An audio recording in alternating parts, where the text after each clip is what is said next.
اگر ابھی تک آپ نے میرے چینل خوفناک کہانی آفیشیل کو سبسکرائب نہیں کیا تو میرے چینل خوفناک کہانی آفیشیل کو سبسکرائب کریں اور بیل آئیکن پر پریس کریں۔ شروع کرتے ہیں اللہ کے بابرکت نام سے جو بڑا مہربان اور نہایت رحم والا ہے۔ تمام تعریفیں میرے اللہ رب العزت کے لیے ہیں۔ خوفناک کہانیوں کے معزز ناظرین کو میری طرف سے السلام علیکم۔ امریکہ کا ایک ایسا شہر جس کو چڑیلوں کا شہر مانا جاتا تھا، وہاں پر رہنے والا ہر انسان چڑیلوں کے خوف سے صدیوں تک کانپتا رہا۔ آج کی پہلی خوفناک کہانی آروہی شیئر کر رہی ہیں جرمنی سے۔ آروہی کہتی ہیں کہ آج آپ کے ساتھ سیم نامی شخص کی کہانی شیئر کرنا چاہتی ہوں جو آج بھی امریکہ کی سٹی سیمل میں رہنے والا ہے۔ 2016 کی بات ہے۔ امریکہ کا ایک ایسا شہر جس کو مڈ 15 سینچریز میں وچ کرافٹ سٹی مانا جاتا تھا، اور یہ مانا جاتا تھا کہ وہاں پر بہت زیادہ چڑیلیں ہیں، اس کو سیمل سٹی کہا جاتا تھا۔ وہاں پر ایک ایسا گھر تھا جو بہت ہی زیادہ آسیب زدہ تھا۔ اس گھر میں بھی بے تحاشا جنات اور چڑیلوں کا بسیرا تھا۔ وہاں پر ایک پارٹی رکھی گئی اور سیم کو وہاں پر انوائٹ کیا گیا کہ تم یہاں پر ایک ایسی ہارر پرفارمنس دو گے جس سے آڈینس دیکھ کر بہت زیادہ ڈر جائیں گے۔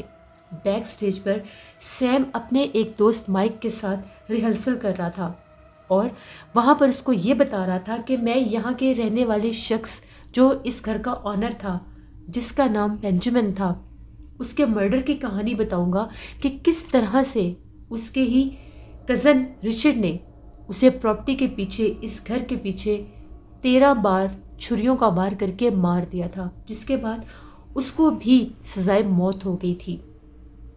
ان دونوں کے مر جانے کے بعد کس طرح سے یہ گھر چڑیلوں اور جنات کا مسکن بن گیا۔ تم نے بیک سٹیج پر رہ کر اسپیشل ایفیکٹس دینے ہیں تاکہ دیکھنے والے اچھی طرح سے خوفزدہ ہو جائے۔ سیم نے جب اپنے شو کی شروعات کی تو اس سے ایک بہت بڑی غلطی ہو گئی۔ اس نے شو شروع کرتے ساتھ ہی وہاں پر یہ لفظ دہرائے کہ اگر یہاں پر کوئی بھی پیرا نارمل اینٹیٹی ہے، کوئی بھی بھوت پریت آسیب چڑیل یا جنات ہیں تو میرے جسم میں داخل ہو جائیں اور میرے جسم میں داخل ہو کر ہم سے کمیونیکیٹ کریں، لوگوں کو اپنے بارے میں بتائیں۔ یہ لفظ اس نے 2 سے 3 بار دہرائے۔ جیسے اس نے یہ لفظ دہرائے اسے عجیب سا محسوس ہوا کہ جس طرح سے اس کے جسم کے ساتھ باقاعدہ کچھ ہوا ہے۔ تبھی اس کا دوست مائک جو کہ بیک سٹیج پر اسپیشل ایفیکٹس کو دیکھ رہا تھا، اسے ایسا لگا کہ ایک پرچھائی سیم کے پیچھے سے گزری ہے۔ اس نے اپنی آنکھوں کو اچھی طرح سے مل کے دیکھا، دوبارہ دیکھا تو وہاں پر کچھ بھی نہیں تھا۔ تبھی سیم کی حالت بھی خراب ہونے لگ گئی۔ یہ ایک ایسی پہلی پرفارمنس تھی جس میں اس کو ایسا محسوس ہوا کہ اس کے آڈینس اس کو دیکھ کر ہنس رہے ہیں اور اس کا مذاق بنا رہے ہیں، جبکہ یہ صرف محض اس کا وہم تھا۔ وہ پرفارمنس دیتا دیتا 1 سے 2 بار ڈسٹرب ہو گیا اور اسے ایسا لگا کہ جیسے اس کے ذہن کے اوپر بہت زیادہ بوجھ پڑ گیا ہے۔ وہ جو کچھ سوچ رہا تھا وہی کچھ دیکھ رہا تھا، جبکہ آڈینس نہ تو اس پر ہنس رہے تھے نہ ہی اس کا مذاق بنا رہے تھے، لیکن اس کی حالت بہت زیادہ خراب ہونے لگ گئی۔ تبھی وہ جلدی سے پرفارمنس کو چھوڑ کر بیک سٹیج پر گیا اور یہ کہنے لگا کہ مجھے نہیں پتا کہ میرے ساتھ کیا ہو رہا ہے، لیکن میری حالت بہت زیادہ عجیب ہو رہی ہے۔ اپنے دوست کو یہ کہنے لگا تم جلدی سے مجھے میرے گھر چھوڑ دو کیونکہ مجھے کچھ بھی ٹھیک فیل نہیں ہو رہا۔ اس کے دوست نے کہا تم نے تو کبھی بھی اس طرح سے پرفارمنس نہیں چھوڑی، بھلا تم ایسے اب کیوں کر رہے ہو؟ اس نے یہ کہا کہ بس میں نہیں جانتا، تو مجھے یہاں سے میرے گھر لے جاؤ۔ اس کا دوست مائک اس کو گاڑی میں بٹھا کر گھر چھوڑنے کے لیے جا رہا تھا۔ تبھی سیم کو اچانک سے ایسے محسوس ہوا جیسے گاڑی کی پچھلی سیٹ پر کوئی بیٹھا ہے۔ جب اس نے پیچھے پلٹ کر دیکھا تو ایک خوفناک چہرے والا مرد وہاں پر بیٹھا تھا جو اس کو گھور گھور کر دیکھ رہا تھا اور ایسا لگ رہا تھا کہ ابھی اس کے اوپر حملہ آور ہو جائے گا۔ سیم اتنا خوفزدہ ہوا کہ اس نے چلتی گاڑی سے چھلانگ لگا دی۔ اس کے دوست مائک نے ابھی گاڑی کی سپیڈ بہت تیز نہیں کی تھی، اس لیے اس نے جلدی سے گاڑی کو بریک لگائی اور اپنے ہی دوست کو بچا لیا اور اس سے یہ پوچھا کہ تم یہ سب کیوں کر رہے ہو، آخر تمہیں کیا ہو گیا ہے؟